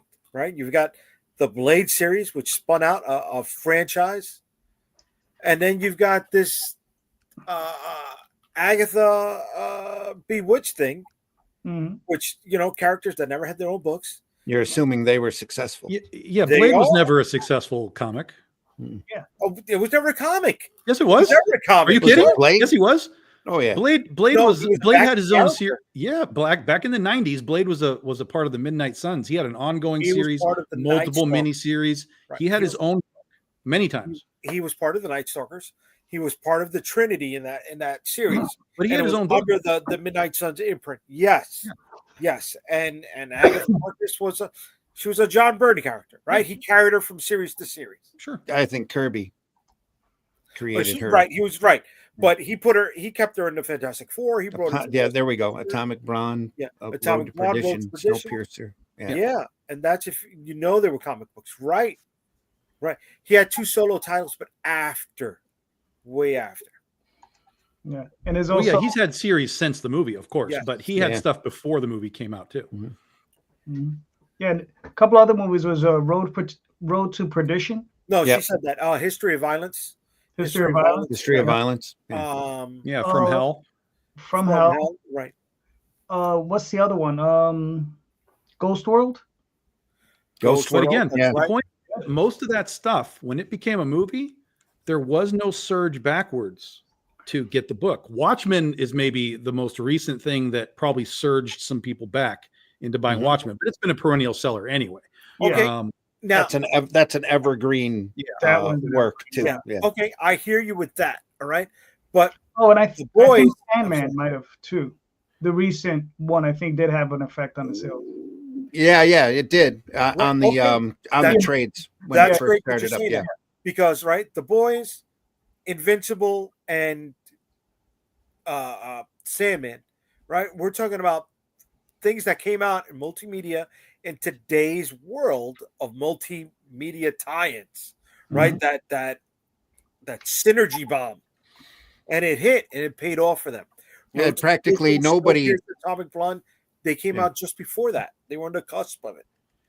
practically nobody talks about Preacher or Tank Girl anymore. They Yeah. don't. That's Yeah. right. They don't. Just Yeah. So the point is that you had said that there's a proven system, but there isn't. no. It's a very imperfect, Mhm. Imperfect. almost Excuse- rolling the dice. Okay, Like, okay. yeah, we could make a TV show out of this, but even if the TV show is successful, it doesn't mean that there's going to be a trickle back to the source. Well, you And know maybe what? there will be for a short period. There could be like a pop, like, oh, like let's get this thing pop. But it's not necessarily going to last very long. Let's go back to the beginning of this conversation, right? We spoke about what was it, BJ and the Bear. We spoke about Rusty the Pipe and his steel henchman, Steel grip start. Steel grip That's all start. Steel power to it. Starkey, Yeah. right? But back in the 70s, they had the inklings of those concepts, right? It was that. You could put it under that umbrella of blue collar Americana, right? And they were able to find ways to tie all of that stuff in. They were honing in on something, but they didn't refine it the way The Boys and Sandman and Invincible have. Right? You had $6 Million Man who had a TV show. He had a toy. He had comic books. Right? Those came after the TV. the show. Yeah. Right. But they understood that, right? They try to grasp it all. Never saw a comic off of Greatest American Hero though. No, you didn't, because it only went one season, right? Well, there was one, but it That's a was hell of a many, season. many Yeah. years later. Yeah, Tom, what's his name? Tom Katz or something. Yeah. He wrote Did a one. Great America. Yeah, it was just a little few issues, and then it was gone. Wait, the actor William Cat? William William Katz. That's Katz, what I'm looking for. yeah. Yeah. He was involved with it. Yeah. Cool. It didn't last very long. Well, Michael Pare, he gained fame in Streets of Fire, and there went a Greatest American Hero. He went right He out. gained fame from Eddie and the Cruisers. I said that because Daphne's watching, and she's a big, last time I mentioned Streets of Fire being a dog shit movie, she went ham in the comments. So I had to give it its praise. For sure, better than Megaforce. For sure. Megaforce, pure classic. Just It was funny. oh, you don't get worse than Megaforce. That's Megaforce so bad. didn't have the How can you time. so not bad like it's that good. scene? Is He takes that the one thing, with? slaps is that the guy the- in the face? Is that the one with the metal roaches? No, you're No. thinking Damnation Alley. Oh, that's No, Damnation Alley. No, the one with the middle roaches was Tom Selleck and Gene Simmons. Runaway. Oh, Runaway. Runaway, yeah. No, that had the little no, drone things that would No, travel I'm in the street. thinking of Yeah. Damnation Alley. Oh, damn. I don't remember Damnation Alley. Are we thinking Oh, about Michael, Screamers, where the little guys in the sand are like zoom and they're No, screaming? No, that's Screamers. Yeah. No, No, this was- Damnation Alley. this These was guys like were real traveling early. from coast to coast in a big Yeah. six-wheeled, Yep. almost like dune buggy looking thing Yeah. Like a big motorhome. through the radiation. Yeah. Yeah. They And they stopped had- in Vegas and they were overrun by steel-plated cockroaches Is that That- the one with Molly that ate Ringwald? human flesh. No, it didn't Yeah. have Molly Ringwald in it.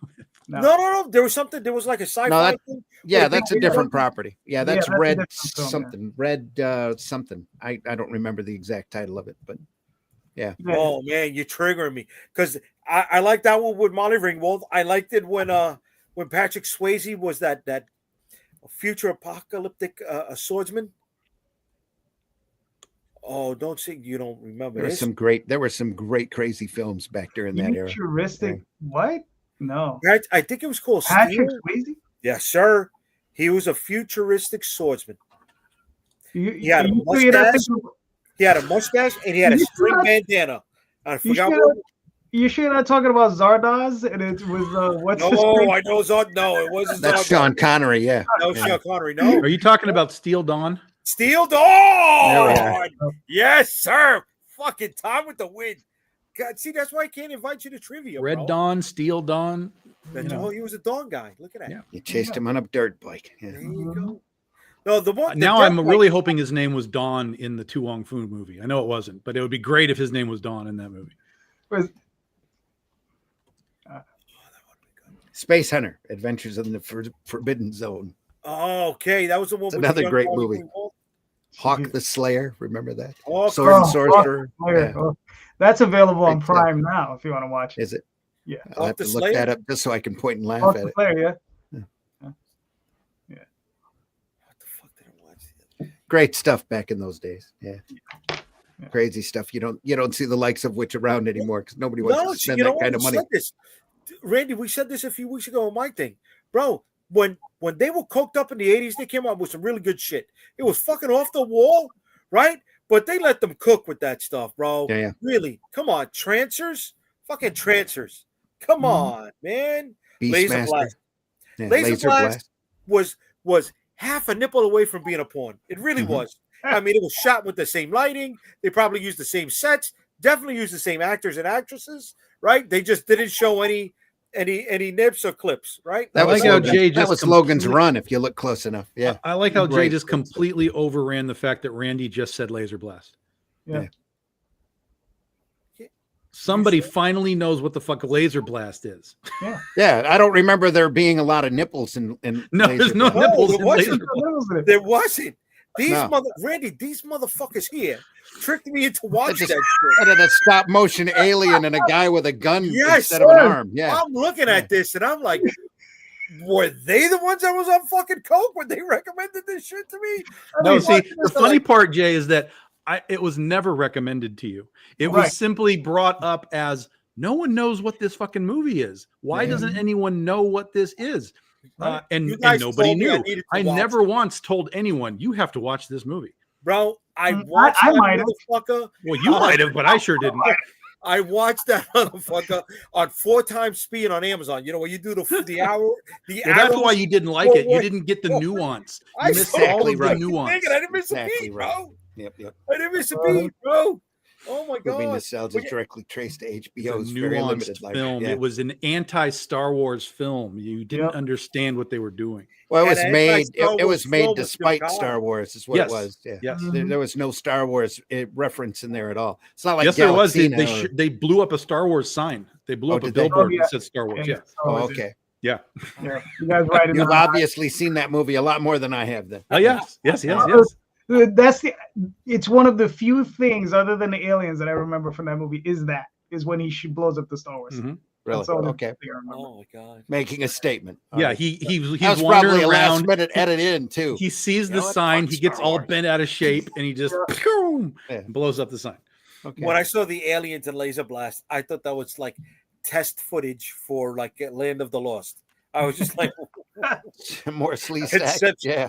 conceptual, framework. I'm like, oh my god, this was just so bad. That's a was so property bad. that could have gone places. Yeah. Yeah, But exactly. Megaforce had a tie-in.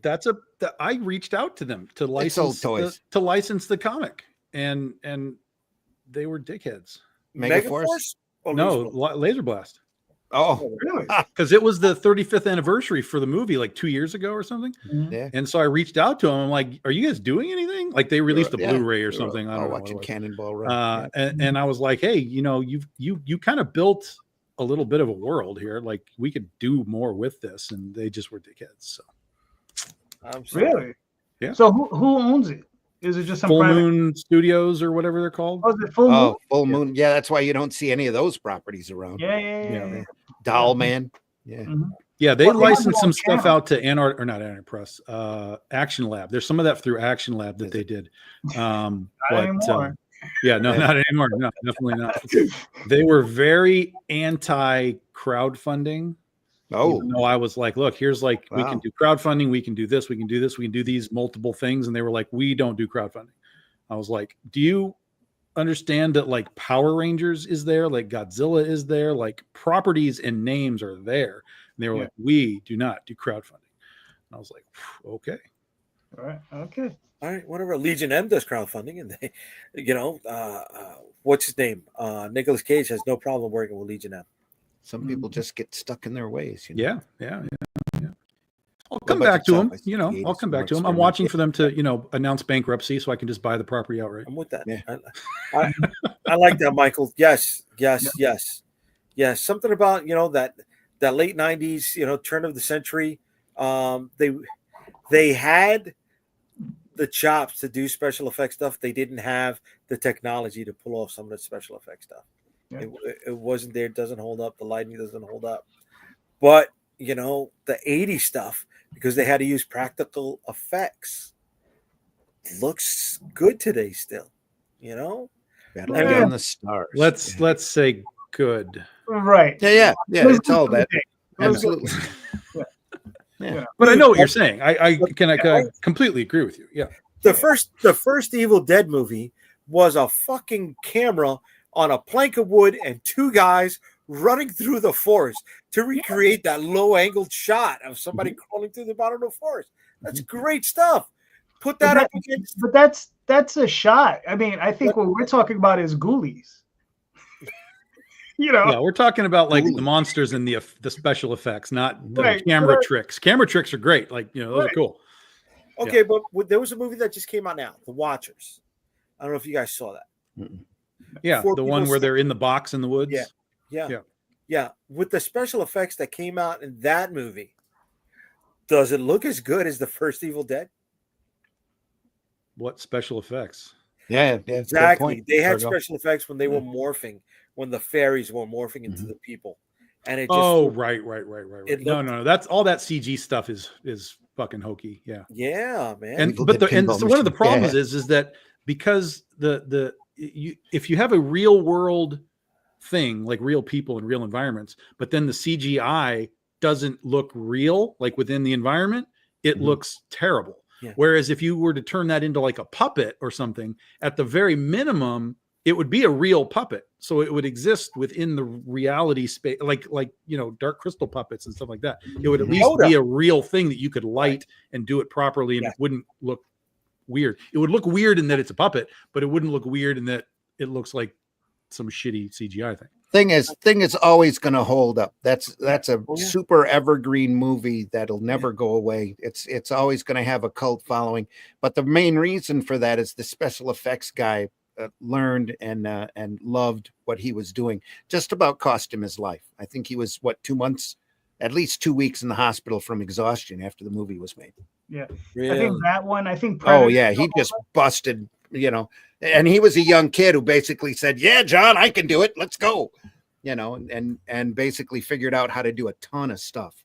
Yeah. That there's still practical effects. That was everything in the 80s. Was that? It's like all the dudes doing all the horror stuff, Friday the 13th and everything. They were all trying to figure out how to get blood and how do we stab somebody in the chest and it's not real. Friday the 13th and Sleepaway Camp was shot at the same time on the same lake, just two different parts, and there was one bar in that whole fucking area, and they all went to the bar after the shoot at the end of the day, and they were just coming back and forth on each other's sets, helping each other out, dude.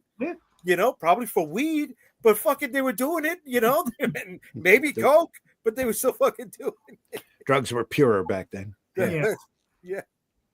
Yeah, man. Oh. Great. Nothing beats a Harryhausen movie still. There's a lot of that stuff that's evergreen too. Jason and the Argonauts. You could sit through that all day.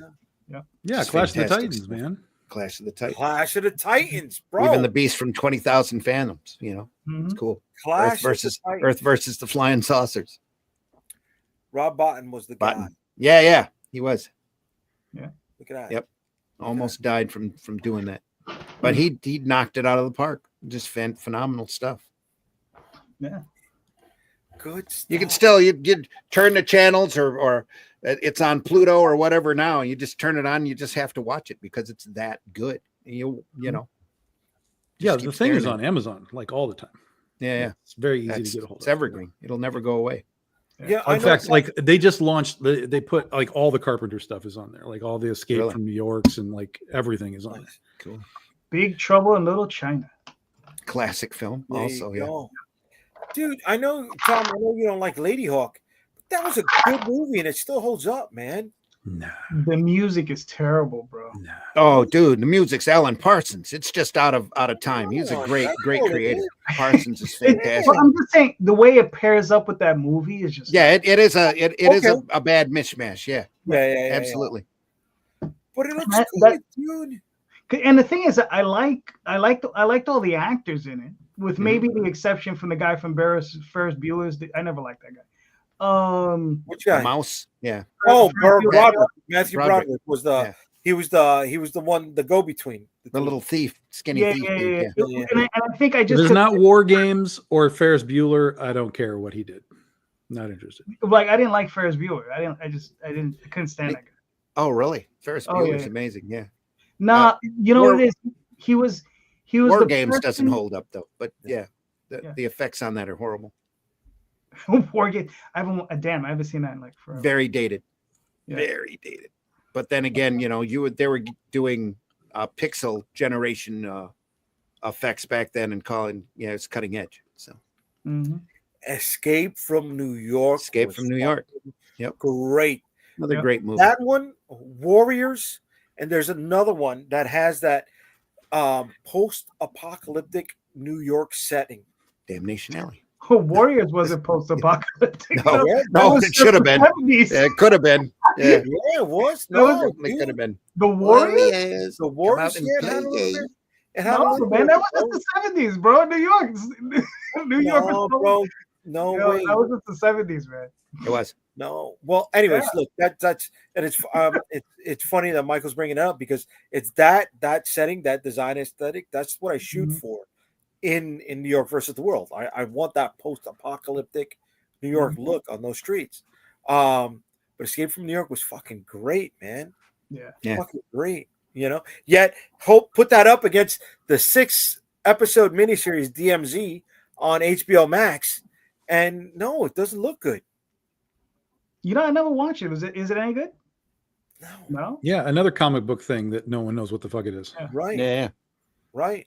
Yeah. It's funny. I was reading it for a while, Brian Wood, and I just got tired because with Brian Wood, everything had the same tone, and everything was just always the same. No matter what series he wrote, it was all the same. It was just like, oh well, I read DMZ and that was good and I enjoyed that, and then he did something else and I was like, same shit as that. I'm like, I love. Here's another one that tanked was they finally got Why the Last Man on TV, and oh, I thought that was the funniest shit I could ever watch. That there are no men left in the world, women are running the world, and it's all collapsed. I was like, there's no way this works in this society right now. That you can tell me that women are running the world and it's all fucked, and this is going to be a successful show, and it died instantly. Mm-hmm. Yeah. Mhm.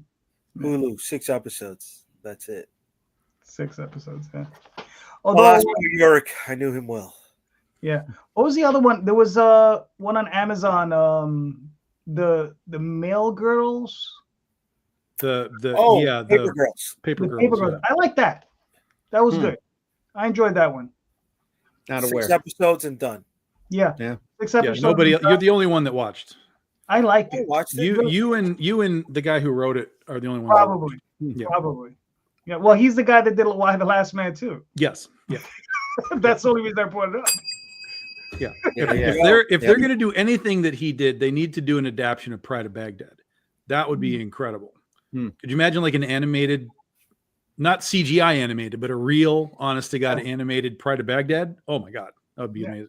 Well, I mean, if they did Saga, Oh, I hate Saga. I hate Saga so much. really, I like And Saga. and I don't think you could do that. I think the budget on that would be so Oh, it'd astronomical. be ridiculous. Well, it'd probably be better off as an animated. It might be. Well, yeah, okay, yeah. If you did animated, sure. Yeah. Yeah. That might work better. I obviously didn't get far enough into that book. So Yeah. I just looked at it and said, somebody's taking photographs, sticking them into Photoshop and drawing horns and tails and wings on them. And who needs that? Well, I barely got past the first page. First page is this chick with this face look on her face. She's like, I'm shitting. I'm like, I'm done. I'm out. You've already lost me. I don't care anymore. I mean, but you should be accustomed to that face. I mean, Jay has it on every week. Yeah. Hey, I know, resembled know. that remark. I did. I had my wife read it. I bought the first 2 books of Saga thinking, well, it's a chance to read everybody says it's great. Let's find out. Barely got halfway into the first book. And I'm like, this is just terrible. Yeah. It's poorly written. It's poorly drawn. It's terribly executed. It makes very little outside of these 2 guys or this couple from Romeo and Juliet style thing are having a baby. Other than that, yeah. All right. Then they got horns and wings. Okay. Yeah, and there's dudes with televisions on their head, like, this is just too. Yeah, no. I didn't see a lot in it, but life. And then he did do a book called The Escapists, which you guys would probably like, basically because it's about people making a comic book and dealing with like licensing and stuff like that. I know that sounds really weird, like it sounds really dry, but it's actually really good. The characters are great. Basically, it's about these guys who want to make a comic based on an old comic book character, and basically, and so it's the guy who's the writer, the girl who's drawing, dude who's lettering or whatever, and but it's a very cool like comic book world that they live in, like the creative world, dealing with how do we license this, how do we sell rights, and all this kind of crap. It's that and Pride of Baghdad are Brian K. Vaughan's the only thing I can ever read that he wrote. So. It's funny. What's Brian Michael Bendis? One of my favorite books from him because I enjoy Powers. I'm primarily only like his indie stuff, but he wrote a book. I forgot the name of it. Where it's a story that he drew it too. It was a story where it's him dealing with all the stuff he went through in Hollywood. It's a great book. Yeah, that's a really good book. Yeah, it's a great book. I can't think of what it's called, but I have a copy of that. It's really good. Mm-hmm. Yeah. What the hell is that thing called? Brian Bendis movie book. Yeah. Let's see if we can find it here. There you go. Yep. And Daphne's right there. Yeah. Yeah, see, Daphne's just coattailing off of me. That's what I say all the time. All the time. If too many people like it, it's probably not that good.